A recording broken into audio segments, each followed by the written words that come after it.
All right, great. I hope everybody can hear me. Hello, everybody. This is Ben Beck. We're here for another Beck Bode webinar. It is Friday the 15th. It is at least where I am here in Medfield, Massachusetts. Hopefully it's the same where you live. It is an absolutely beautiful day outside. Siri tells me it is roughly 78 degrees as it stands right now. So hopefully everybody is experiencing the same kind of weather that I guess I am here in Medfield, and has an opportunity to at least get outside and enjoy this beautiful weather today. A few announcements, or a quick announcement before we get started for clients of ours.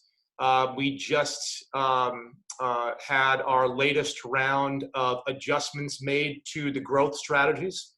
So some of the team members you've met in previous webinars. We've been working hard with the investment committee, as we do every day, to analyze and digest information from our analysts, which impacts the decisions that we make in each and every one of our clients' portfolios. So a number of you will see some new companies, as you have, that we typically trade our intervals are every 6 to 8 weeks in the growth strategy. So that was just a quick announcement.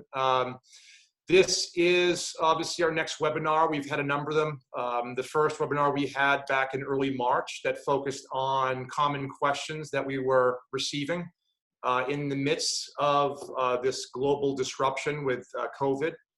And the subsequent webinars that we've had has focused on Q&As, has focused on introductions or deeper introductions to some of our key staff members, from our directors of financial planning, as well as analysts and such. And we've started a series now where we're bringing on some really top contacts and professionals in related but different industries. And before we get to Misty to start that discussion, I'm going to turn it over to a man that needs no introduction, the man, the myth, the legend, Jim Bode, to give us an idea of what's to come over the next few weeks. So Jim, take it away. Perfect. Thanks, Ben. Hi, everybody. Thanks for joining us today. Just like Ben said, over the next couple of weeks, we already do have some of our future webinars lined up with some of the speakers. I will tell you that next week we'll be with a health and nutritionist, just talking about making sure that we are taking care of ourselves, making sure that we're exercising and doing the right things with the resources we have that we're surrounded with. And then following that, we are going to have a marketing specialist that will be discussing everything from marketing small businesses up until using social media effectively. And we'll also be having a college planning discussion, talking about dealing with college prep in this new environment that we're all dealing with. In the coming weeks, those are all going to be coming out. For those of you who are getting them in through email, who are clients of ours, that's great. If you are not getting them and you want to, obviously you can reach out to us directly, or you can send us a private note at the bottom of this webinar. We'll make sure that you get those invites. But of course, they are shared throughout social media as well. For today, as always, if you have questions for the speaker, we always do our best to get to them. You can type them in at the bottom of the screen. And I'll hand it over to Misty to introduce Kendra and really to start the meat of what we're going to be discussing today. So Misty. Thanks, Jim. Hi, everybody. Thank you for joining us. I asked Kendra O'Toole to join us today. She's the co-founder and partner of Legacy Financial and Legacy Legal Planning in Braintree, Massachusetts. Sorry about that. And she's somebody that I have connected with before and worked with clients of ours, and she's just an excellent resource. And I think something that's on my mind as a parent, as a daughter, is really how estate planning and elder care planning, I mean, I think we all have a lot of time to think about these things right now. We might not be able to see our relatives or see our loved ones, but we're certainly connecting with them and talking. And I think that there's a lot going on that's kind of has this as a top of mind position, you know, to think about what should we be doing and what we could be doing better. So thank you so much, Kendra, for joining us.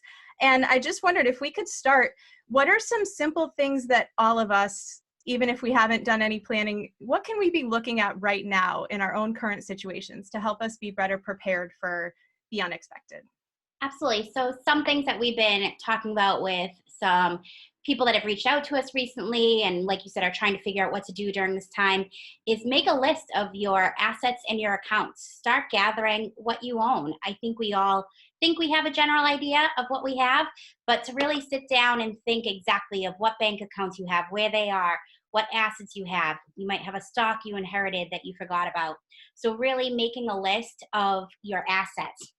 And then take an inventory of your important documents and look for your life insurance policies, your financial investment statements, look for your deed from your house, some different important documents. And if you already do have an estate plan in place, look for those, pull them out and do a full review. Read them over, check that the people you're leaving to or appointing are still the ones that you want. So those are some great action items that people can take right now.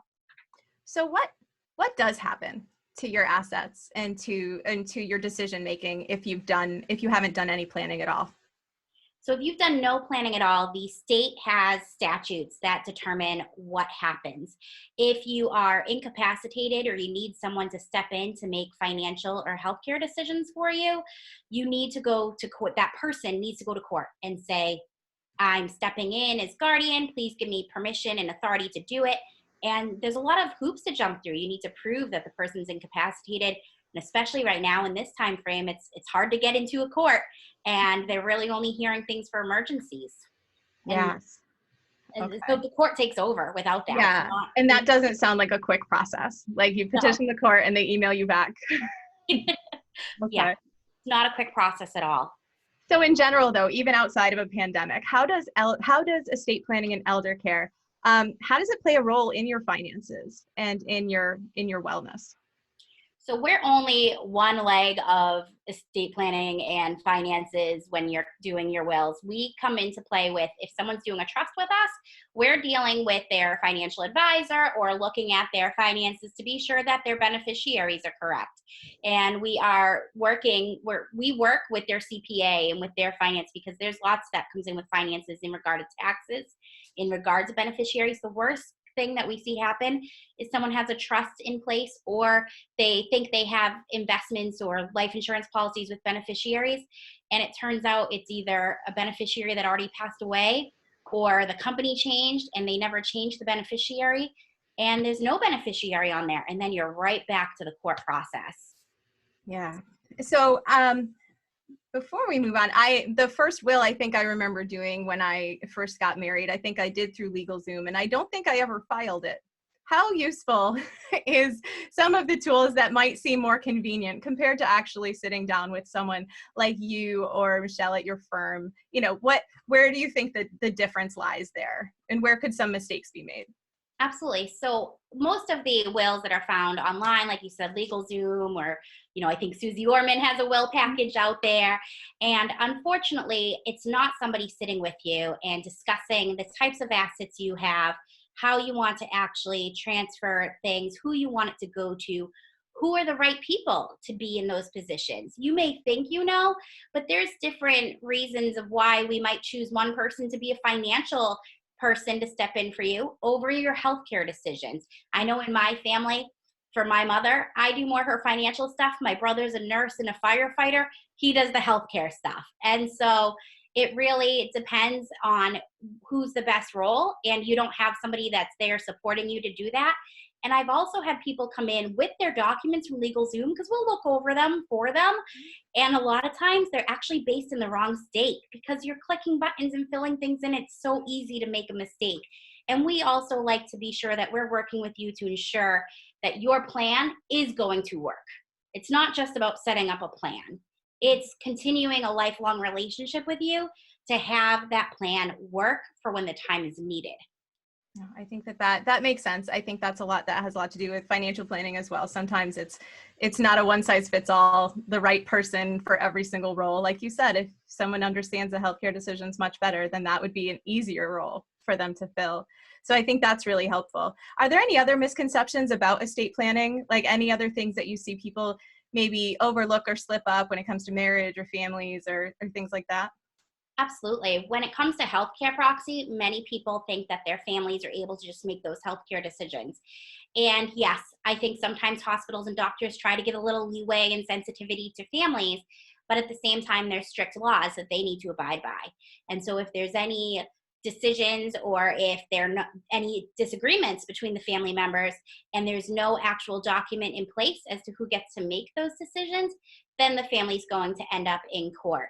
And especially with second marriages or maybe some children from a prior relationship and a marriage, without planning, you are not going to be taking care of your spouse if that was your intent. If you wanted to be sure to take care of each other, it's not going to happen if it's a second marriage or if there's children from prior relationships. The state statute has a whole different view on how your assets should be split up. And so really, it's not just the fact that, oh, I'm married and my spouse can make these healthcare decisions for me, or my spouse will be taken care of and get all my assets. That's not how the state statute sees it. Okay, so they're definitely going to lean on what's in writing with an attorney or the statutes, which that could be, yeah, you don't want to disinherit family members or, who knows? I think I've seen some people who've left their ex-spouse as a beneficiary on a document for life insurance, and that might not be who they want to support anymore. So definitely important for those people in those situations to consider that.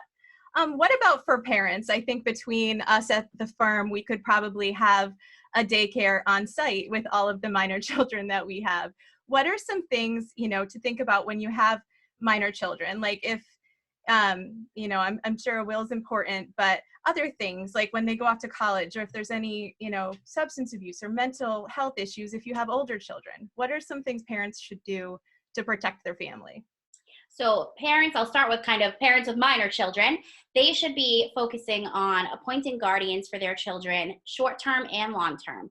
And one of the differences that we do as a firm, we have what's called our Kids Protection Program.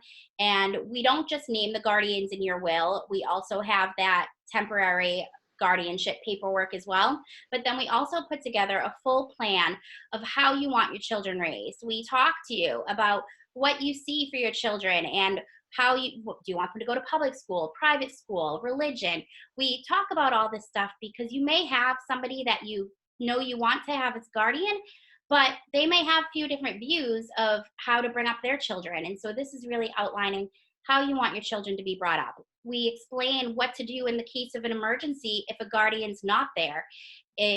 Don't call the police first, call that short-term guardian so that, when the police do get there, if you just have a babysitter there, then somebody's there that can take custody of the children first, rather than having to deal through the state process.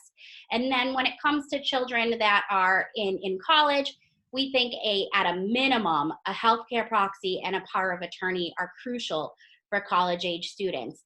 We never know what could happen when they're away at college.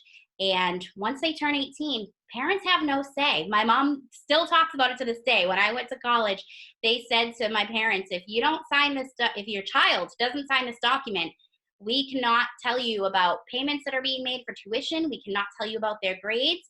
Anything that happens, you have no say. And so God forbid something did happen to a child while at college, there would be no way to withdraw them from the school or to be able to take some recourse. And so that could be very expensive if you can't withdraw them, for sure. Yeah. So that power of attorney can really help out in that situation. All right. And how about for those of us who are lucky enough to still have our parents with us, and maybe we haven't talked too much about what their wishes are. And I'm sure that there's a lot of people looking at, maybe they're changing their minds about what they want as far as elder care, living in a nursing home, living in assisted care. I know I come from an Italian family, and the oldest daughter is the estate elder care plan typically, or the closest daughter. And so I think that there's a lot of planning that maybe could be done that's almost hard to approach. What do you suggest for people who maybe want to talk to their family about these things? I suggest just trying to have that conversation. Unfortunately, some parents aren't going to open up to it. It's not something people like to talk about. It is tough. But maybe just putting it out there as, I want to be sure that if we ever had to make decisions for you, we're making them based on what you want and not on what we think you want. And so putting it out there as, we're not trying to, think of when that day comes or think about our inheritance, but more so of thinking about We want to be sure that we're taking care of you the way you want to be taken care of is really a good way to open that conversation to the parents. Yeah, I think that's a great way to approach it, especially now because people might have some real fears and concerns, but also we're seeing how quickly things can turn for people that may have to be put on a ventilator so quickly from healthy to that, where I think usually it seems a little bit down the road and maybe not as important to discuss, where right now, I mean, I think people, at any age could potentially be, incapacitated, even if it's temporarily. And so I think that's important to know, who can actually make a choice and make the right decisions for you. Let's see. How do you handle the legal and this whole process in the current state? How do you work with your clients? So currently we are meeting with clients outside in the parking lot of our office, and we have our witnesses for the wills and for the healthcare proxy standing outside the car, 6 feet socially distanced. And I had already met with the clients the day before on Zoom, and I went through their entire documents, share my screen, show the entire document to them. And then we do just a quick review again in the car, and they're holding their documents. I pass them an envelope, and they just take a quick look over to ensure that it's the document we went over, and then they are signing, passing it back, and the witnesses are then signing. We all have our own pens, we all have masks, and are keeping our distance from everyone. So you're still doing the same process that will hold up in court, right? There might be some other things that maybe are more 100% virtual, but what are your thoughts on that process? The state did just allow a remote notary that can be done online through Zoom, and it's a quite complicated process. I don't feel 100% certain with it because I feel that it ends 3 days after the state of emergency ends. Mm-hmm. And my concerns are, once somebody does need to use these documents, use the power of attorney at the bank, or use the will with the court, I'm just concerned that things might start flipping back a little bit and they might not be as honored as a regular notary, because in Massachusetts, a notary is supposed to be in person. So we do have this remote notary, but I'm a little wary of it. I know other attorneys are doing it, and I think it is proper. I'm just a little nervous about it. Yeah, I think the drive-through process, I think that sounds, I think I would feel a little bit more secure with that, knowing that I wouldn't necessarily have to redo it all again in a few weeks if for some reason that changed. And so one thing that I know, estate planning is something that we all think we should do and want to get started, but it might seem like an overwhelming task. Maybe, what do I need a trust? What do I do about, my home or things like that? Do you have to start out knowing everything, or is this something where you can build up, and start maybe with just some of the basics? You can build up your plan. We feel that there's different levels of planning, and you can start with, I guess, what you could consider the basics that everyone should have in place. And then as life changes, as you acquire more assets, or maybe you get a little older and are concerned with maybe long-term care, you can put other trusts or plans in place to be able to have your goals achieved at that time. Our goals at age 30, 40, 50 are going to be different than our goals at 60 and 70. And so it's really a fluid plan that you can update as you see fit. That's great. And I know we're coming up on time, but I did want to, maybe if you have any other tips or any other advice you have for people, maybe some, examples from people that you've worked with currently, just about like how this process can really benefit, save time, save stress, and save money, by having things done before you necessarily need them. Absolutely. Having the plan in place really takes some pressure off of your loved ones that are grieving, and then also just makes the process a lot easier. I have had cases where there have been trusts in place and they didn't work with the financial advisor or with the attorney to be sure that it's properly what we call funded, and to be sure that the assets are in the trust. That is something, again, as a firm that we really focus on, is the asset alignment. The documents are great, but if your assets aren't aligned with your documents, then they're not going to achieve your goals. And I've seen where someone has had a will, and then they passed away, and a few months later, their spouse passed away, and a few months later, a child passed away, and they all had to get involved. All three estates had to get involved and be dealt with, and the husband didn't have a will, and the child didn't have a will, which just really, it causes a lot of wounds to kind of be kept open for a long time, because it is a long process when you don't have a plan in place. And so it's a hard grieving process for the family. I think that, and some families do seem to get hit hard all at once, or I don't know if that necessarily happens, but I've certainly seen that with some people where it's almost like it seems like things pile up and, you know, it's hard to get ahead. So I imagine the amount of thought and planning that could be done ahead of time when you're calm must be a lot easier. One final question, and I'm not sure, I have a curiosity. What is one of the most famous estate planning nightmares that you've ever seen from like celebrities? I've certainly seen a couple that I've found incredibly fascinating, of these prince and people, you know, passing away without anything in place. Like, and what do you think is one of the ones that's the most interesting as far as estate planning could go? I mean, like you said, I think, you know, Prince and Michael Jackson and these people that have things that not only do they have a big estate when they passed away, they still have things that are making money over and over again, and with no plan in place. And so then there are people fighting over who should be taking what, and the state is really the one in controlling who gets what. And it just blows my mind, because that is something that if it was put into a trust or set up properly, it wouldn't be in the court system for years. There wouldn't be this constant back and forth of, I think Prince's estate is releasing a concert to come out on TV in the next week or so. And so this is something that this estate's going to be open forever in the court system. And that just blows my mind. And I don't think that there's really, nobody in the family necessarily is the winner in that situation, I'm sure.